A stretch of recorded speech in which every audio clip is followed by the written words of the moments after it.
President Putin appears to be in trouble, shall we say.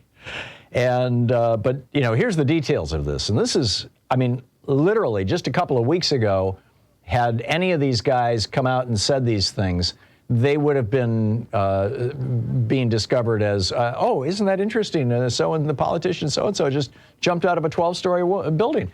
You know, they would have all suicided themselves or something. But here we go. This is from the Daily Beast by Allison Quinn. Just one day after several municipal deputies in Putin's hometown of St. Petersburg called on the State Duma, the parliament, to try the Russian leader for treason, their colleagues in Moscow joined in and demanded he step down because they said his views are hopelessly outdated. This was an open letter to Putin from municipal deputies in the capital of Russia, in Moscow. In the, it was one district. It wasn't the entire city. It was the Lomonosovsky district. And forgive me, I don't know what part that is or what that means, but, you know, part of Moscow nonetheless. And they start out by, you know, kind of patting him on the back and saying, you know, you had good reforms, but then they say everything went wrong. Quote, this is what these guys wrote. This is the like, you know, the city officials in Moscow. Quote, the rhetoric that you and your subordinates use has been riddled with intolerance and aggression for a long time, which in the end effectively threw our country back into the Cold War era.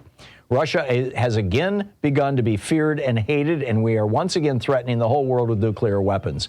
We ask you to relieve yourself of your post due to the fact that your views and your governance model are hopelessly outdated and hinder the development of Russia and its human potential. And now the Putin's bloggers, they've got all these, you know, on the Telegram channels. These are pro-Putin Russian military bloggers.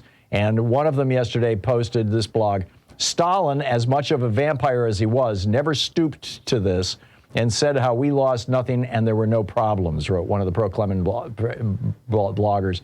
For him, those who cowardly run away and withdraw troops were the alarmists. In other words, they're basically attacking President Putin personally, saying that, you know, Stalin wasn't a coward, and why are you being a coward? And these are the guys who want more war with Ukraine. They're upset with Putin, too, because he lost. And that's my point. You can't run a strongman government when you lose wars. And so Putin is faced with this horrible choice. Does he, like, you know, use nukes, or does he step down? I mean, time will tell.